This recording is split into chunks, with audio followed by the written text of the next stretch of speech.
कहाँ से हम कहेंगे कि हमारा जीवन शुरू होता है? सूरज की पहली किरण से, जब आंख खुल जाती है।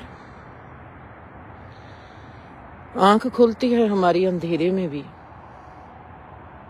और सूरज की किरण से हमको दिखाई देता है।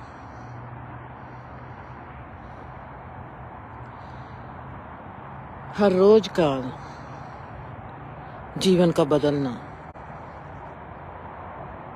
हर रोज नएपन में खड़े हो जाना, हर रोज प्रकृति के नएपन को देखना, कल की जिंदगी जो आज इस प्रकृति को देख रही है, नए रुख हो गए हैं या नई सोच होगी है। वक्त बदलता है जब सोच बदलती है। सोच वक्त को बदल देता है जहाँ वक्त सोच को बदल देता है। हम चीज को किस जरिए से देखेंगे? हम कभी सोच के माध्यम से जीवन को देखेंगे, कभी हम समय के वक्त के माध्यम से जीवन को देखेंगे, कभी हम रिश्ते के माध्यम से, कभी हम धर्म के माध्यम से। चीज हमको वही दिखाई देती जाएगी। कभी जे लेक पर पानी नहीं होता था, आज लेक पानी से भरी हुई है। कभी जीवन की समझ नहीं आती थी, किसी के कहने पर जीवन की समझ आती थी 6 महीने के बाद, और आज जीवन की समझ उसे पल में आ जाती है। जीवन ने बड़े ही सुंदर लेसन से निकाला।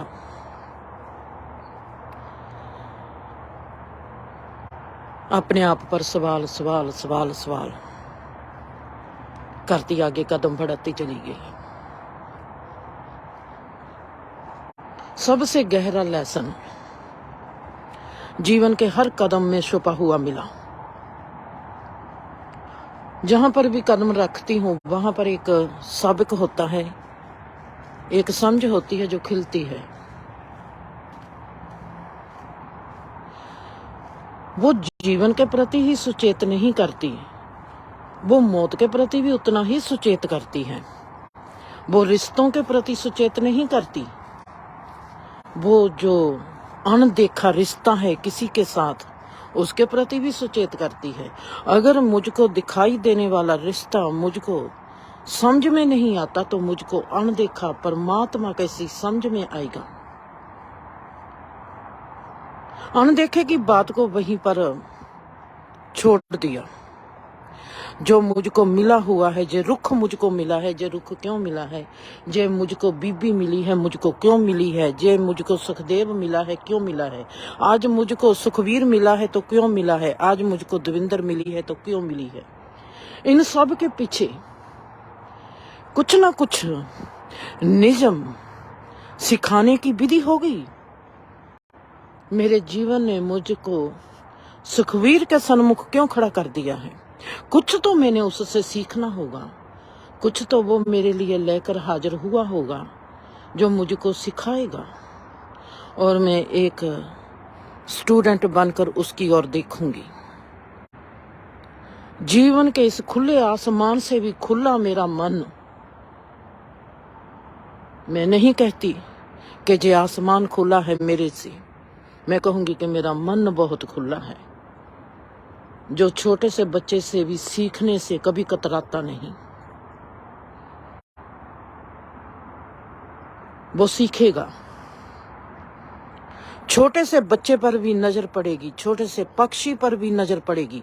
मैं वहीं पर सवाल खड़ा कर दूंगी कि मेरी नजर इस पक्षी पर क्यों खड़ी पड़ी है, जबकि मेरे तमाम पास जीवन के हर तरफ इतना बड़ा फलाह है और मेरी नजर इस पक्षी पर क्यों पड़ी है। इसका मतलब है कि जो पक्षी मुझको कुछ सिखाएगा। मेरी नजर पड़ने का मतलब ही ये है। वहीं पर मैं रुक जाती हूँ। मैंने एक बहुत बड़ी बात किसी से सुन ली थी, जहां पर समस्या होती है वहीं पर हल होता है। हमने समस्या को क्रिएट किया है, वहीं पर हल होता है।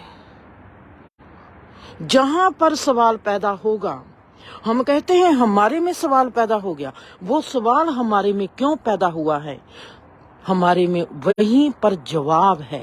वो जवाब कहता है कि मैं तुम्हारे पास, हे व्यक्ति, मैं तुम्हारे पास आना चाहता हूँ, तुम मुझको पहचान नहीं रहा, मैं सवाल का रूप लेकर तेरे पास आ गया, तो इस सवाल की खोल में घुस जा, वहीं पर तुझको मेरा जवाब मिल जाएगा। सवाल और जवाब एक ही खड्ड में घुसे हुए होते हैं। समस्या और हल एक ही खड्ड में घसे हुए होते हैं। हमको सब डराते हैं जीवन में, हमको कोई निकालता नहीं जीवन से। हमको सब रिश्ते, नाते, धर्म, कुछ भी जीवन का देखते हो, सब हमको डराने पर लगे हुए हैं। हमको कोई उस जीवन से निकालता नहीं है। हमारे जीवन में से कभी किसी ने डर नहीं निकाला, ना हमारी माँ ने निकाला। हमारी माँ भी हमको डर सिखाती है, हमारा बाप भी हमको डर सिखाता है, हमारा हर रिश्ता हमको डर सिखाता है, हमारा गुरु हमको डर सिखाता है, हर चीज हमको डर सिखाती है। हमको डर से निकलने का कोई भी हल नहीं है। हमारे चारों तरफ ऐसा संसार फैला हुआ है जो हमको डराता है, हमारा शोषण करता है। सबसे ज्यादा गहरा शोषण हमारे घर में होता है। हमको कोई भी निकालता नहीं हमारे डर से। हम खड्ड में घुसे रहते हैं। कोई गुरु बन के आ जाता है, वो डराने लगता है धर्म के नाम पर। कोई आ जाता है बदमाश बनकर, वो हमारे से पैसा छीनेगा, हमारे को किडनैप करेगा, हमारे पर कुर्सी की धौंस जमाएगा। अमीरी धौंस जमाती है, वो हमको डराती है हमारी गरीबी से। हर इंसान चारों पास से डरा हुआ है और इसको कोई भी निकालने वाला नहीं। उसके में इतनी समझ ही नहीं कि जहां पर डर होता है उसकी ही खुद में बैठी है हमारी बहादुरी। ये चीज कौन सिखाएगा? कौन सिखाएगा हमको? हमारी समस्या का हल कौन करेगा? हमारे डर का हल कौन करेगा? हमारी गरीबी का हल कौन करेगा? हम ही। हमको किसी ने नहीं सिखाना, हमको कोई नहीं सिखा पाएगा। परमात्मा ने हमारे को मन दिया है। मन क्या है? परमात्मा ने हमारे को बुद्धि दी है। बुद्धि क्या है? परमात्मा ने हमारे को आत्मा दी है। आत्मा का मतलब क्या है? ये सब है क्या? जिसको कहते हैं विल पावर, वो क्या है? हमारे को किसी ने असली एजुकेशन दी ही नहीं है। ना हमारे बड़े लोगों को पता है एजुकेशन क्या होती है। हमने किसी को गुरु बना लिया। आज तक हमारे में टेंशन है, फिक्र है, डर है। गुरु का तो मतलब ये होता है कि उसने हमको रोशन कर दिया, हमारे को डर से मुक्त कर दिया। क्या हम डर से मुक्त हो गए? गुरु ग्रंथ साहब पढ़ के कौन डर से मुक्त हुआ है? गीता को पढ़कर, गीता को सुनकर कौन डर से मुक्त हुआ है? क्या है आप में है कोई जो डर से मुक्त हो गया? जिसकी मौत से डर चुका गया, जिसने जान लिया कि ये मौत है और मैं मौत से मुक्त हो गया हूं, क्या आप में से है कोई? कोई है जो डर से मुक्त हो गया? कोई फिक्र से मुक्त हो गया? किसी की टांगों में इतनी बहादुरी आ गई है कि वो आज लड़खड़ा कर नहीं चल रहा और वो भाग कर चल रहा है, हिम्मत से चल रहा है। कमजोरों को परमात्मा नहीं मिलता, मंद बुद्धि को परमात्मा नहीं मिलता। जे हमारा संसार, जे हमारा समाज, जे हमारा परिवार हमको मंद बुद्धि बनाने पर तुला हुआ है, हमारे गुणों का शोषण करता है, हमारे को और गरीब करता है। कोई राजनेता बन के आ जाता है, कोई धर्म नेता बनकर आ जाता है, हमारे जीवन का शोषण कर डालता है। हमारे पास जो होता है वो भी हमारे से छीन लेता है। क्या करेंगे हम? मैंने सुन लिया, जहां पर समस्या होती है वहीं पर हल होता है। हम अपना वक्त नहीं खराब करना चाहते। हम मांगते हैं कि हमको कोई पक्की पकाई रोटी दे जाए। गुरु के पास जाते हैं पक्की पकाई रोटी खाने के लिए, राजनेता को वोट देते हैं पक्की पकाई रोटी खाने के लिए। हमको कुछ करना ना पड़े। आज हमको फोन चाहिए, हमको आज टेक्नोलॉजी में नंबर 1 होना है, अच्छे से अच्छा फोन चाहिए, अच्छे से अच्छा सब कुछ चाहिए।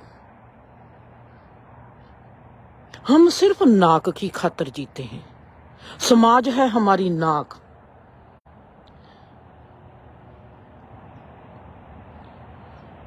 हमारी नाक बहुत बड़ी है हमारे लिए। इस नाक की खातिर हम दूसरे को भी बर्बाद कर देते हैं।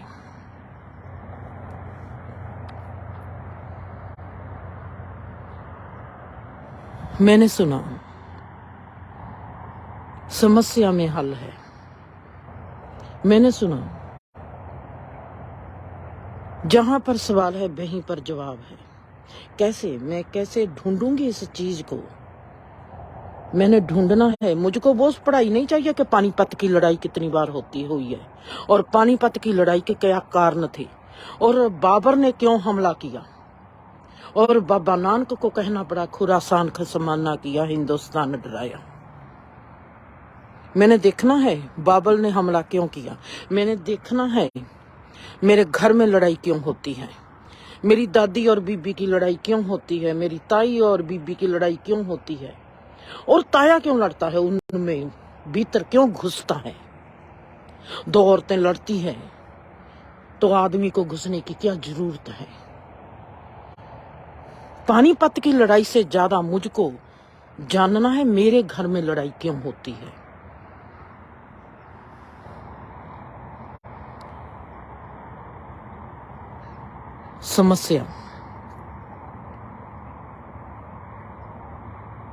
समस्या में हल होता है। खतरनाक पल, उसका जवाब देती हूं। खतरनाक पल छोटा सा होता है और वो सदी बनकर जी उठता है। खतरनाक पल एक छोटा सा पल जिसमें एक सन्यासी जीवन भी होता है, जिसमें एक क्रिमिनल माइंड भी पैदा हो जाता है और उसमें सदी छुपी हुई होती है। एक पल में हम कितनी सोच सोचते हैं। मैं जहां पर खड़ी हूं, एक पल में मेरा अचेतन मन कितनी यात्रा कर देता है। एक पल में मैंने सोचा मैं रवि से बात कर सकती हूँ। एक पल में मैं उसी पल में सोचती हूँ नहीं दविंदर, नहीं सुखवीर, नहीं दीपा, नहीं मैं रूपा से बात कर सकती हूँ। एक पल में मैंने 5-6 बंदों के बारे में, लोगों के बारे में सोचा। उनमें से मैंने पकड़ा किसको?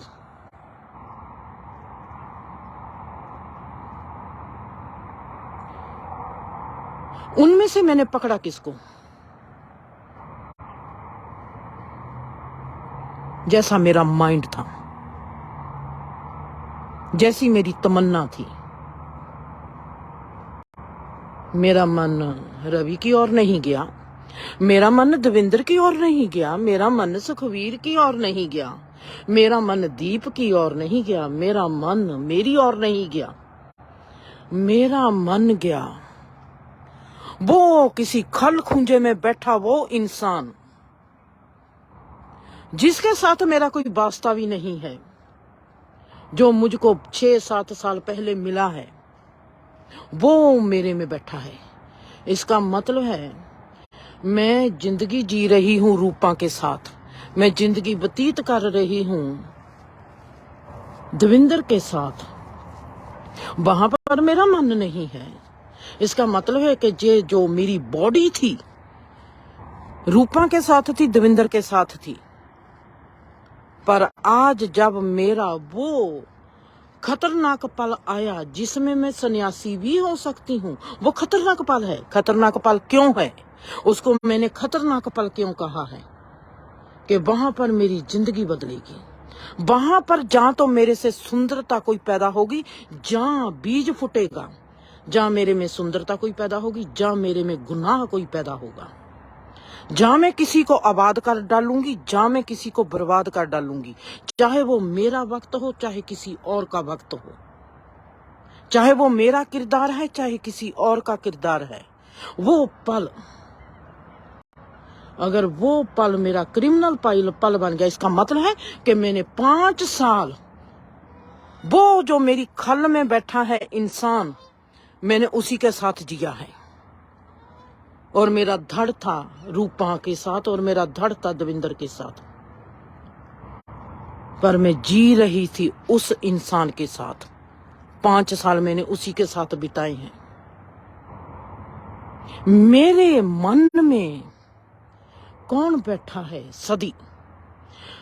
एक पल में मेरे 5 साल 7 साल बन गए। अगर मैं गौर से देखूंगी, जो मैंने उस खतरनाक पल में डिजाइन किया है अपने पल का, मैं दविंदर के साथ नहीं जी 5 साल, मैं रूपा के साथ नहीं जी 5 साल। अगर मेरा जब पल खतरनाक बन गया, नेगेटिव की ओर चला गया, मैं नेगेटिव इंसान के साथ ही जी थी। अगर वो पॉजिटिव होता तो मैं दविंदर का याद करती, मैं रूपा को याद करती। मेरा एक पल 5 साल में बदल गया। 5 साल में बदल गया एक पल मेरा। मेरा एक पल 7 साल में बदल गया। जहां पर ही मैं रुकी नहीं, ये है मेरा खतरनाक पल। अगर जहां पर मैं होती, जहां पर मैं लेती हूं रूपा को, रूपा होती, रूपा कहती कि ये मेरा खतरनाक पल है, जहां पर मुझको याद आ गई मेरी माँ की। मेरी माँ ने सदा ही मुझको गुरु घर में भेजा है, गुरु घर की ओर प्रेरित किया है मेरी माँ ने मुझको। मैं इस पल में इतनी कंफ्यूज हूं, मैं राइट हैंड जाऊं या लेफ्ट हैंड जाऊं। मैंने एक तो देख लिया, एक पल में मेरे 5 साल छुपे हुए हैं। एक पल में मेरे 7 साल मेरे आगे आ गए। 7 साल मैंने उस इंसान को जिया है जिसको मैं छोड़कर आई थी, जिसने मेरा कुछ किया नहीं था अच्छा, पर मैं उसको ही जी रही थी। एक पल में वो 7 साल जी गया। उसने 7 साल का चक्कर मेरे आगे रख दिया कि तुमने एक पल को नहीं जिया, तूने 7 साल मुझको ही जिया है। जो मेरा डिसीजन है उस खतरनाक पल में, वो डिसीजन है कि मैंने 7 साल उसी इंसान को जिया है। मेरा एक पल 7 साल में बदल गया। ये 7 साल अब सदी में बदलेगा। कैसे बदलेगा? मेरे पर वो क्यों प्रभावित था? वो मेरे पर इतना हावी क्यों था? मैं इतनी अंधेरे में जी रही हूं कि मैं अचेतन इतनी हूं, मैं इतनी बेहोशी में हूं कि मैं जी तो रही हूं दविंदर के साथ, और जी तो रही हूं मैं रूपा के साथ। और जो मुझको 7 साल पहले कोई ऐसा इंसान मिला, जो मुझको कोई बात कह गया, जो मेरा नुकसान करके चला गया था, और आज मैं उसकी ओर ही जा रही हूं। मेरे जरूर किसी ना किसी माइंड में, मेरा माइंड उस इंसान से ज्यादा मिलता है। मेरा माइंड रूपा के साथ नहीं मिलता, मेरा माइंड दविंदर के साथ नहीं मिलता, मेरा माइंड उस इंसान के साथ मिलता है मेरी और उस इंसान की कोई एक चीज साझी है, हम दोनों एक जैसे हैं। जो मेरे पर इतना हावी हो गया, वो मेरा बीज अंकुर हो गया। यह है खतरनाक पल। क्यों कहते हैं बुरी संगत से बचो, बुरे लोगों से बचो।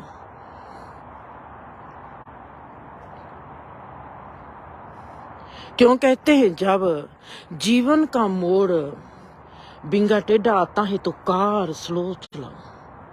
क्यों कहते हैं, क्यों का लगा होता है बोर्ड, बचा में ही बचा है।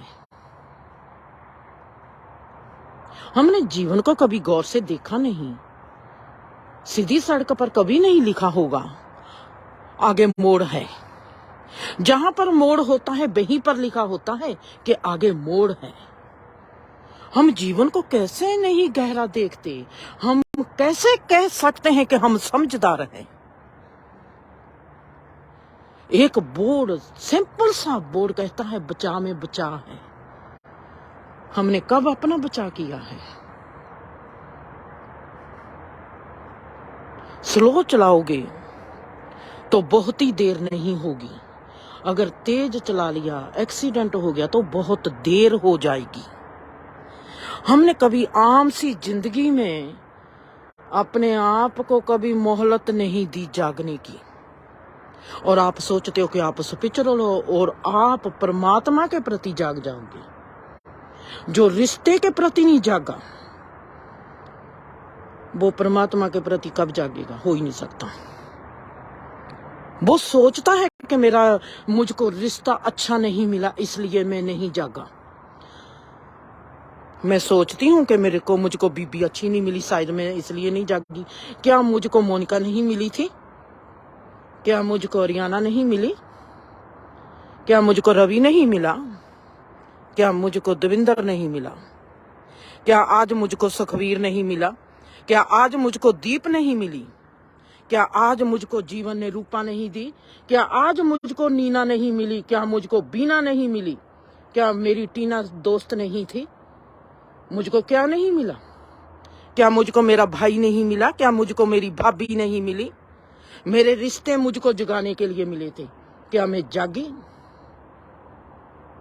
खतरनाक पल में मैं वो वहां पर जागी जो मेरे भीतर ही क्राइम बन के छुपा हुआ था। मैंने इससे पहले भी कुछ ना कुछ क्राइम किया होगा। उस वक्त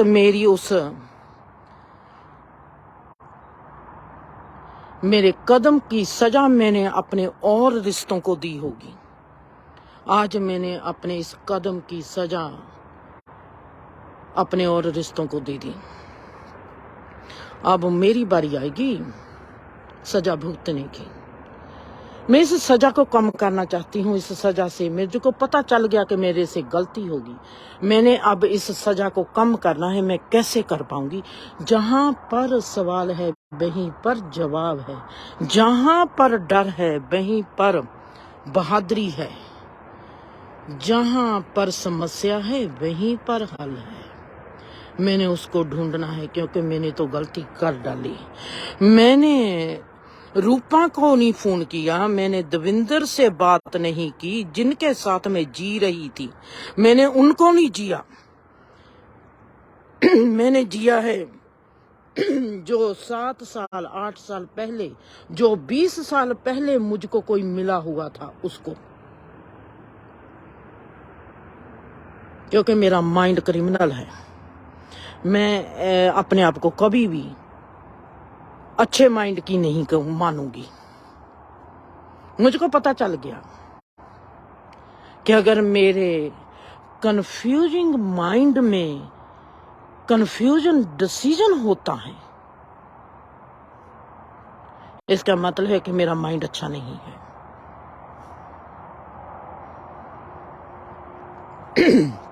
मैं फुलवाड़ी से निकलती हूँ, जैसे रोड जाती है फुलवाड़ी, मैं उस फुलवाड़ी से आ रही हूँ जहां पर मुझको फूलों की खुशबू आई। जहां पर मैं हंसती थी, जहां पर मैं नाचती थी, जहां पर खुशबू मुझको नचा रही थी, और वहां से निकलते ही मुझको याद आई किसकी? क्रिमिनल माइंड की, जिसने मेरा 20 साल पहले, 7 साल पहले शोषण किया था।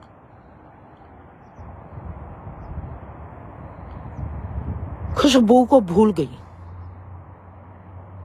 मैं कैसे खुशबू को भूल गई?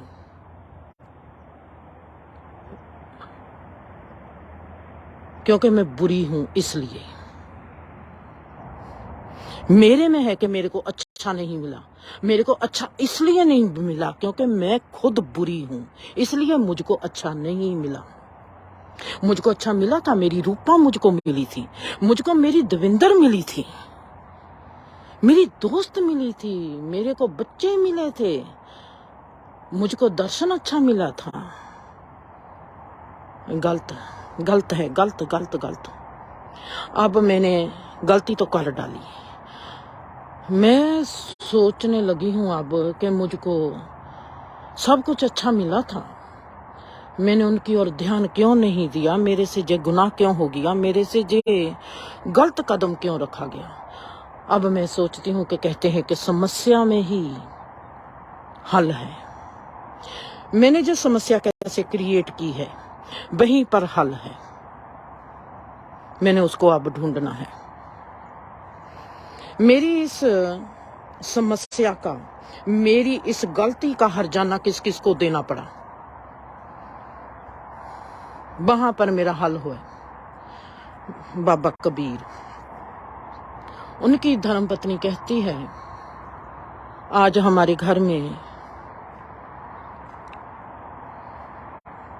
मेहमान आ रहे हैं, घर में कुछ नहीं है।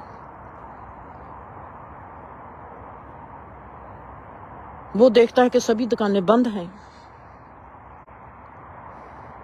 और वो कहता है सभी दुकानें तो बंद हैं, पर मेहमानों को खाना चाहिए, और वो खाना भूखे तो मेरी रात घर में नहीं रह सकते। और कहते हैं बाबा कबीर किसी दुकान का जिंदरा खोल देता है, क्राइम करता है। उन्होंने क्राइम कर डाला, चोरी कर डाली। बाबा कबीर चोरी करे, उन्होंने चोरी कर ली, अनाज उठाया और घर ले आई, मेहमानों को खाना खिलाया और सो गए। सुबह उठे, जाके अपने आप को उनके हवाले कर दिया कि मैंने जे गुनाह किया है, जे मेरी है गलती, उनको पता भी नहीं,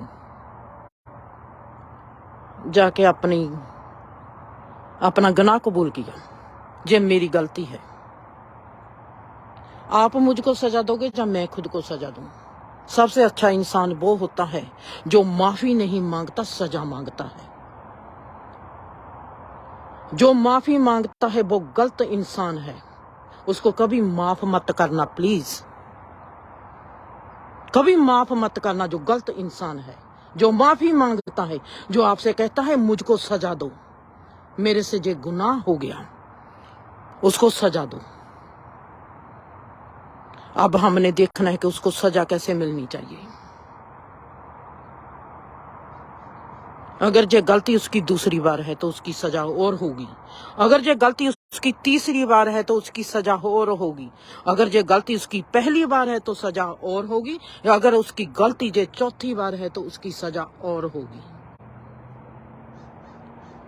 जो इंसान गलती करके माफी मांगता है, कभी उसको माफ मत करना।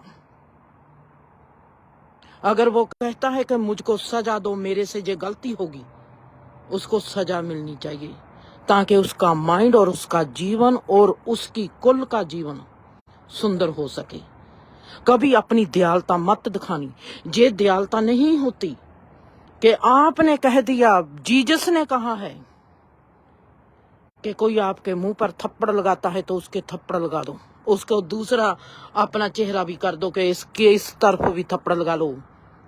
पहले आपको हिस्ट्री पढ़नी पड़ेगी कि ये बात जीसस ने कहाँ की है। कोई बुद्ध नहीं आप बन गए। बुद्ध के चेहरे पर कोई थूक जाता है और वो आराम से अपने चेहरे को पहुंचता है और कहता है अब आपको क्या चाहिए और मैं आपकी क्या सेवा कर सकता हूं। आप कैसा सोच सकते हो कि जो आगे का इंसान है उसको कैसी सजा चाहिए। अगर आपके चेहरे पर वो थूकता है और आपके पोषणे मात्र से ही उसको वो चीज मिल जाती है जो उसके लिए सजा है, तो आप उसके साथ वो बुद्ध वाला करो। अगर वो जीसस है, जीसस आपको कहता है मैंने आपके चेहरे पर थप्पड़ मारा है, लो मेरी आप जे मेरा चेहरा आपके आगे है, तुम मुझ पर मेरे चेहरे पर थप्पड़ मारो, और आपने उसके चेहरे पर थप्पड़ मारा। आपको कैसे पता है कि वो चेहरा पर थप्पड़ मारना जरूरी था?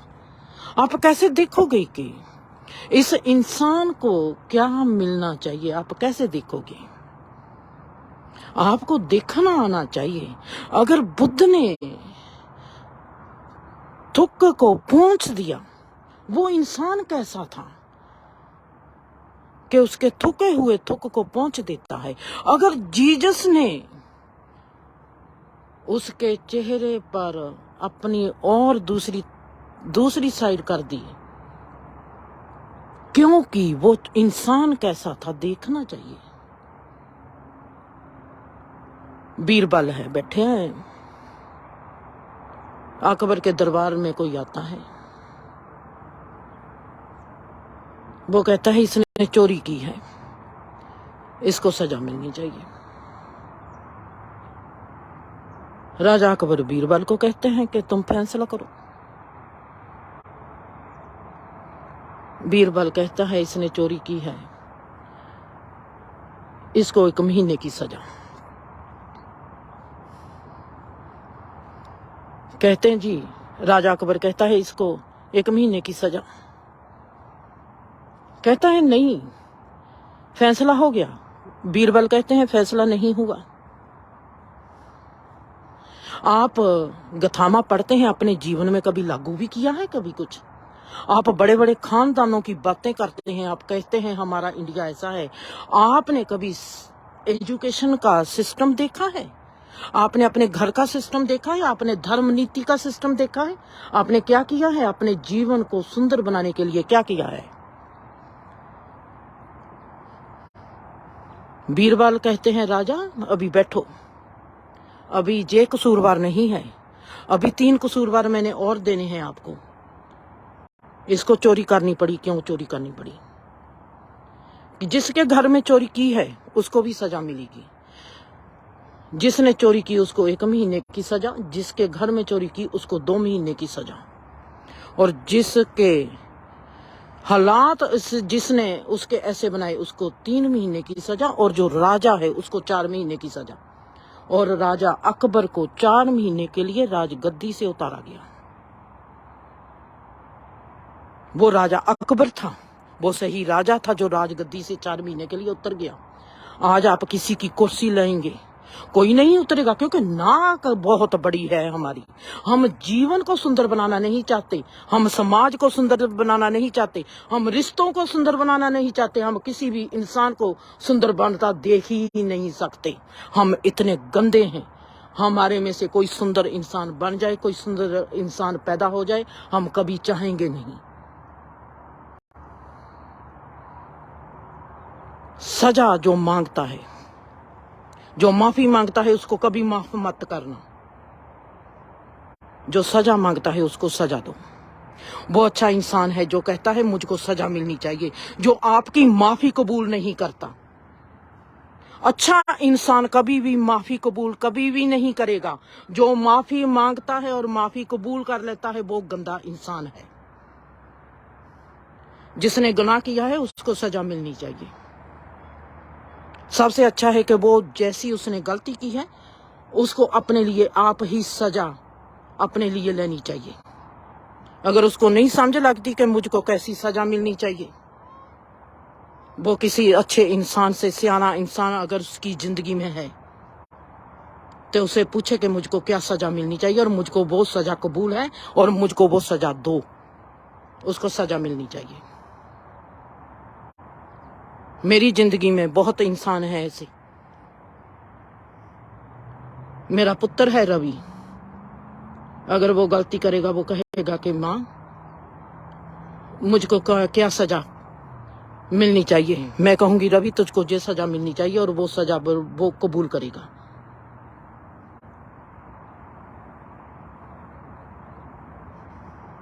मेरे पास 2 बच्चे हैं और अरियाना कहेगी मैं देखती हूं मैंने गलती क्यों की। अगर मेरी गलती है तो मैं सजा भुगतने को तैयार हूं और वो सजा लेगी।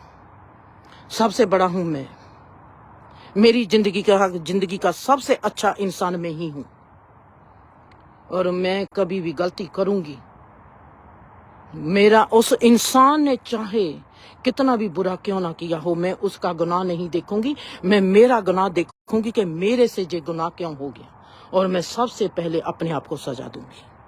मैं कभी किसी से माफी नहीं मांगूंगी, मैं सजा दूंगी। जो आपसे गलती करके माफी मांगता है वो इंसान बहुत खतरनाक है। वो खतरनाक पल से उठा है।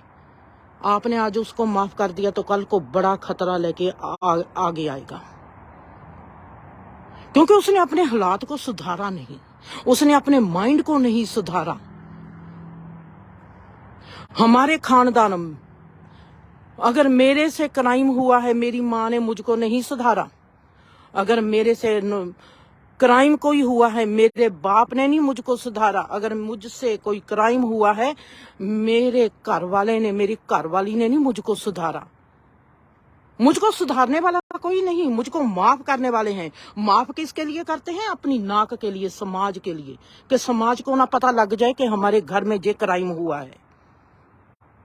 कोई किसी को माफ नहीं करता, अपनी नाक के लिए माफ करते हैं। उस बच्चे ने जिससे क्राइम हुआ है उसको सुंदर होने का मौका जो समाज नहीं देता।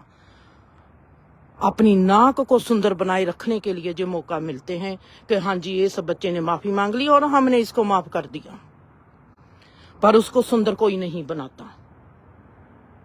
कोई नहीं किसी को सुंदर बनाता जिस समाज में, सिर्फ अपनी नाक को सुंदर बनाते हैं।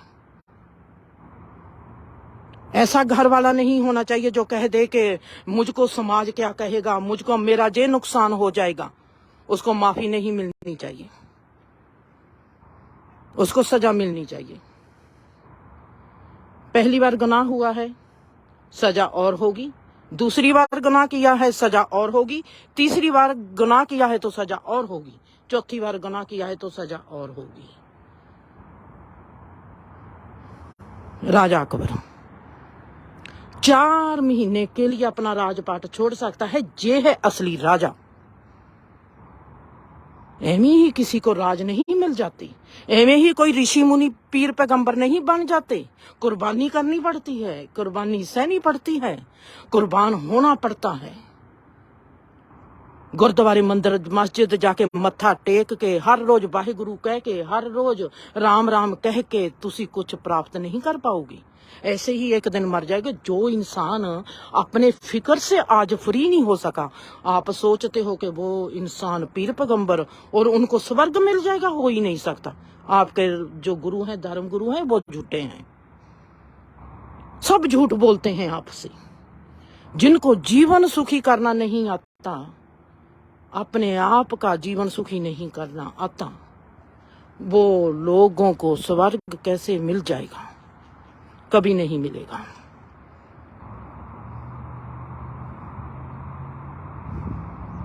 चार लोग मिलकर चोरी करते हैं। फिर राजे ने बीरबल नूं बुलाया, आ जाओ फैसला करो भाई।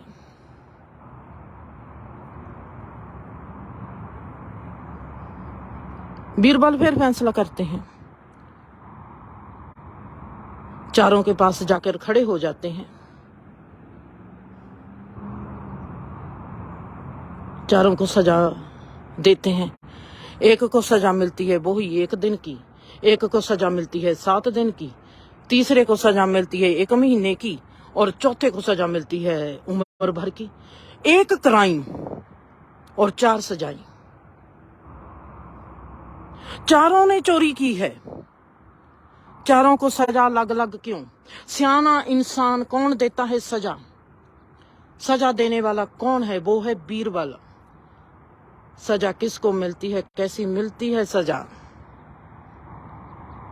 एक को 1 दिन की, एक को 7 दिन की, एक को 1 महीने की, और एक को तमाम जीवन भर की।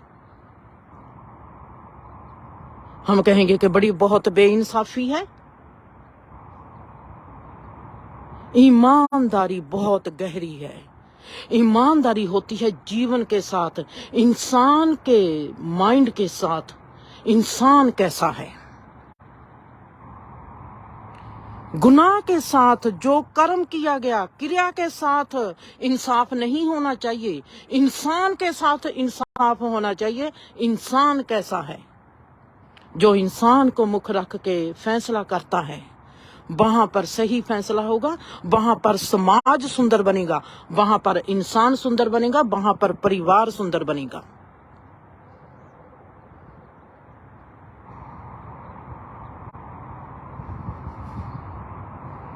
छोटी छोटी बातें घरों में होती है और मैं देखती हूँ कि माँ हंसती है कि मेरे बच्चे ने ये कर दिया।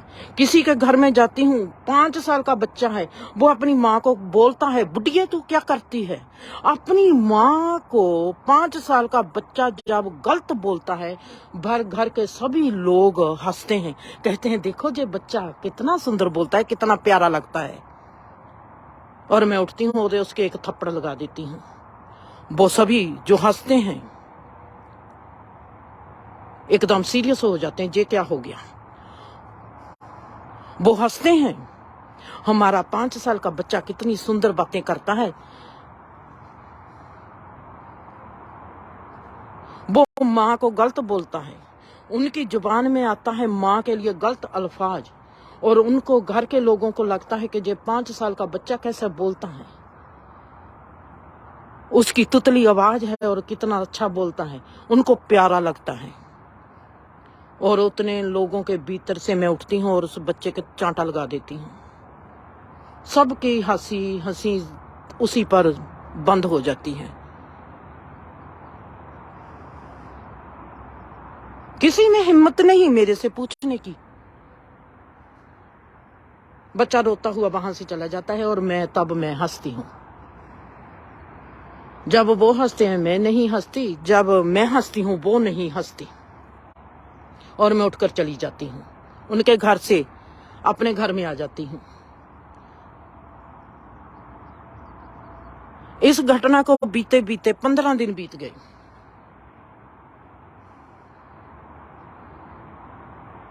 ना उन्होंने मुझको फोन किया, ना मैंने उनको फोन किया।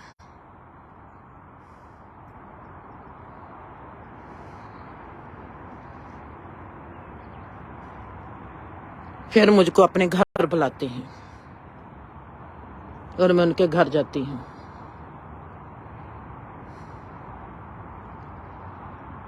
उन्होंने अपनी गलती कबूल की। मैं कहा गलती किस बात की? आप सोचते हो कि मैंने उस बच्चे का चांटा लगाया है? जो आप लोग सब हंस रहे थे, मैंने तो आप लोगों की चांटा लगा के गई हूँ, मैंने उस बच्चे को चांटा मारा ही नहीं। वो फिर सीरियस हो गए। वो तो आज तक खुश थे कि हमारे को गलती का हमारी का पता लग गया। उनको समझ लग गई कि जिंदर आई थी, बच्चे के चांटा लगा दिया और बच्चा गलत बोल रहा था, हम हंस रहे थे, और उनको खुशी हुई कि हम कितनी गलती कर रहे थे। और जिंदर ने आकर हमारे को जगा दिया। अब मैं फिर वहां पर बदल गई। मैंने कहा भाई आप सोचते हो मैंने बच्चे को चांटा लगाया था? मैं भाई बच्चे को चांटा नहीं लगाया था, मैंने आप तीनों को चांटा लगाया था, आपकी तीनों की बीवी को चांटा लगाया था, आपकी माँ को चांटा लगाया था। मैंने तो इस बच्चे को बरता है, जूझ किया है, बच्चे का तो कोई कसूर भी नहीं। मैंने बच्चे को जो गिफ्ट लेकर गई थी, कैंडी लेकर गई थी, जो भी लेकर गई थी बच्चे के लिए, एक केड कैंडी चॉकलेट लेकर गई थी, मैंने उस बच्चे को कहा बेटा सॉरी। मैंने उस बच्चे से माफी मांगी, 5 साल का बच्चा है, और मैं सबके सामने उससे माफी मांगती हूँ। और मैंने कहा मैंने तुम्हारे बेटा मारा है, मेरे को चाहिए था तेरे मारना, क्योंकि जे तेरे को सब बिगाड़ रहे थे, तेरे जीवन को बर्बाद कर रहे थे, तेरी तुतली आवाज को जीवन भर के लिए अपाहिज करते थे। इनको शर्म नहीं आती, जे सोचते हैं हम माँ बाप हैं, मामा दादा दादी नाना नानी है। इसने आज तुम्हारी तुतली आवाज से के रस को गंदी जुबान बना देना था। कल को तुम्हारा जीवन बर्बाद हो जाना था पुत्र। तू छोटा सा है, तू तो इतना ही तुतला बोलते चला जाना था, ऐसे ही करते चला जाना था। आज माँ को ऐसा लफ्ज बोला था, कल को कोई पराई औरत दिखाई देती उसको बोलना था। आने वाले वक्त में तुम्हारा कल को ब्याह होना था, मैरिज होनी थी, तुमने अपनी बीवी को ऐसे बोलना था। तुम्हारा तो ये हंस रहे हैं, और तुमने तो सोचना था आज मैं अपने घर के लोगों को हंसा रहा हूं। जब बाहर के लोगों से आपके छितर पड़ने थे, तब तू तब तक बहुत बिगड़ चुका होना था। जे मैंने तुझको नहीं मारा था बेटा थप्पड़, मैं तेरे से माफी मांगती हूँ। जे थप्पड़ तेरी माँ को, तेरे प्यो को, तेरे दादा दादी को, तेरे नाना नानी को, जो तुम्हारी मासी बैठी है और चाचा बैठा है, इनके थप्पड़ मारा है, मैंने उनकी बात नहीं सुनी। मैंने वहां से कुछ नहीं किया, और वहां से उस बच्चे को गिफ्ट देकर उनके घर से बिना बोले फिर निकल आई।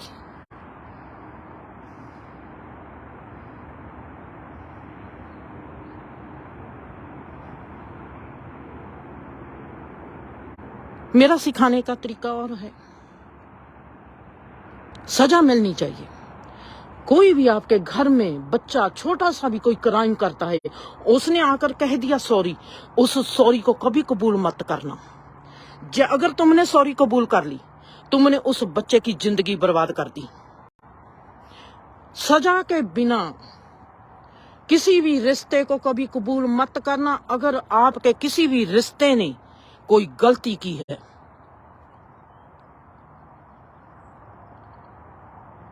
जिसका भी किसी भी रिश्ते ने नुकसान किया है, उन सब को साथ बिठाकर, जिसका सबसे ज्यादा नुकसान किया है,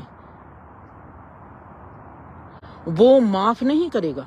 वो कहेगा तुम्हारी सजा का तुमको ही पता है, अपने आप को खुद सजा दो।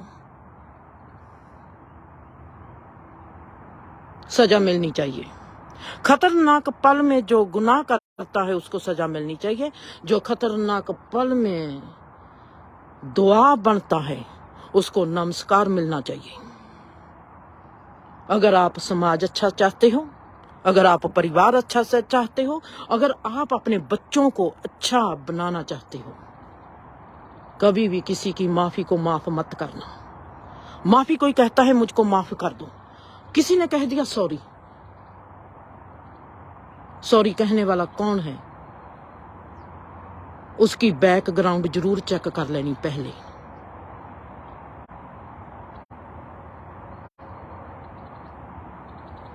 पहले गुनाह को सॉरी हो सकती है, वो भी देख कर, दूसरे गुनाह को नहीं, तीसरे गुनाह को कभी भी नहीं, चौथे गुनाह को बिल्कुल भी नहीं।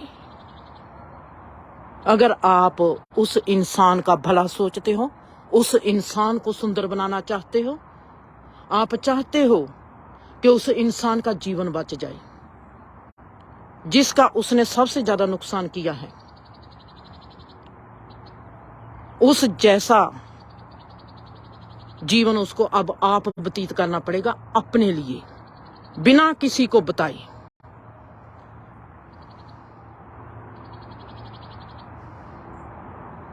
अपने आप में अपने आप को सजा देनी पड़ेगी। अगर वहां हमारे में घर के लोगों के अलावा कोई बाहर का इंसान है जो उसका नुकसान हुआ है, जिन जिन के आगे उसका नुकसान हुआ है उसका वही नुकसान सबके आगे पूरा करना पड़ेगा।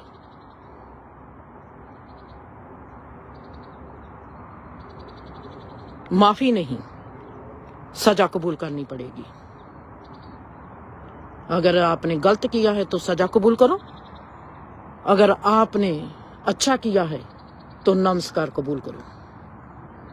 ये है खतरनाक पल, वो पल जहां से आदमी, इंसान जहां सुंदर बन के गुजरता है, जहां बुरा बन के गुजरता है। अगर बुरा बन के गुजर गया तो उसको सुंदर बनाने के लिए हमको बहुत गहरी ईमानदारी से काम करना पड़ेगा।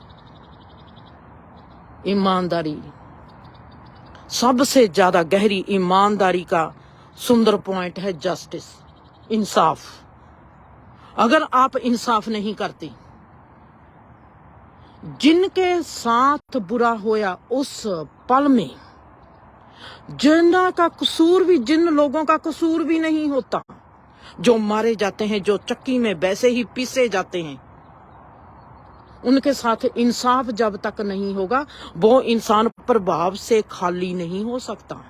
प्रभावित रहित होने के लिए, अपने फ्यूचर को सुंदर बनाने के लिए उसको उस प्रभाव से मुक्त होना पड़ेगा जो उस चक्की में पिस जाते हैं, एक गुनाह की चक्की में जो बाकी के फालतू के पिस जाते हैं। उनके लिए इंसाफ का होना बहुत जरूरी है, नहीं तो गुनाह वैसे ही आपकी जिंदगी में अब होगा जरूर। फिर आप नहीं करोगे, आपके साथ होगा गुनाह।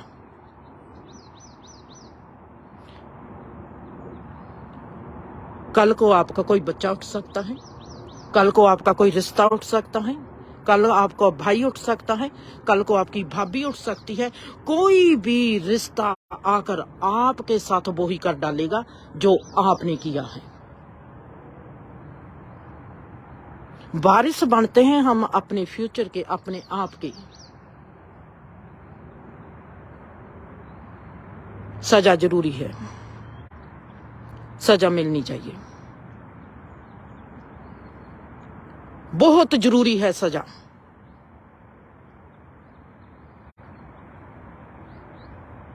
बहुत जरूरी है। पछतावा पहले गुनाह का होता है, दूसरे गुनाह का पछतावा नहीं होता, सजा होती है। तीसरे गुनाह की उससे भी गहरी सजा होती है, चौथे गुनाह की उससे भी गहरी सजा। अगर आप कभी भी अपने घर में किसी बच्चे को गलत देखते हो, प्लीज उसको माफी कभी मत देना, उसको सजा देनी, जरूर सजा देनी। देख लेना उसकी नजरें कैसी हैं, देख लेना उसका सर कैसा है, नजरें कैसे झुकती है, सर कैसे झुकता है, बॉडी कैसे झुकती है, सोच कैसे झुकती है, भावना कैसे झुकती है। अगर ऐसी आपको शिक्षा चाहिए, मैं आपके पास हूं। अगर आप जिंदगी में सियाने बनना चाहते हैं, अगर आप जिंदगी में अपने जीवन को सुखी करना चाहते हैं, अपने रिश्तों को, अपने बच्चों को सुखी करना चाहते हैं, जो असली एजुकेशन चाहिए जो गुरुकुल में मिलती थी,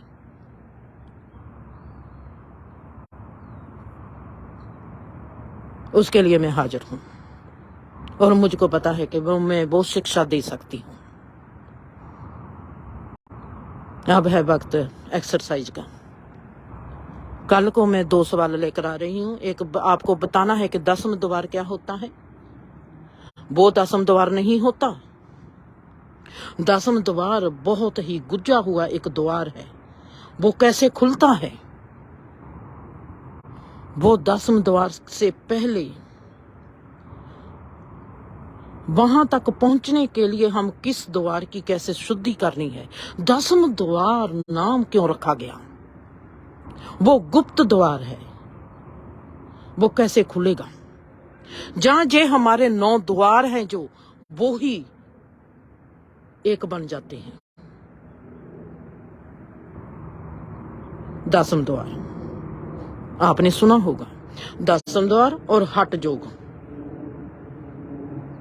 हठ योग क्या होता है, हठ योग क्यों जरूरी है, हठ योग की पीछे जो रस्म है वो क्या है, हठ योग की रीत जो है वो क्या है, हठ योग क्यों जरूरी है। जो लोग हम इस जीवन में, जब हम इस संसार में ही आ गए, ये हमारे लिए एक हठ योग है। संसार हमारे लिए हठ योग की नीति को दोहराता है। ये हठ योग क्या है, ये आपके लिए कल और परसों प्रोग्राम होंगे। अब है एक्सरसाइज का वक्त, धूप निकली हुई है। आपने देखा है कि लेक तो छप्पड़ ही बनी पड़ी है। वाह, 2 दिन अब और बारिश होगी जहां पर, फिर उसके बाद जहां पर मौसम बदलेगा। और जैसे जहां मौसम बदलता है, इंसान भी बदलता है, वक्त भी बदलता है। सदा ही ईमानदारी का साथ रखना, और ईमानदारी से सदा ही अपने साथ और दूसरे के जीवन के साथ सदा इंसाफ करना। अगर आप अपना फ्यूचर अच्छा बनाना चाहते हो, दूसरे के साथ भी इंसाफ सदा करना। अपने आप को सजा जरूर देना अगर आपने कोई गुनाह किया है। खुश रहो।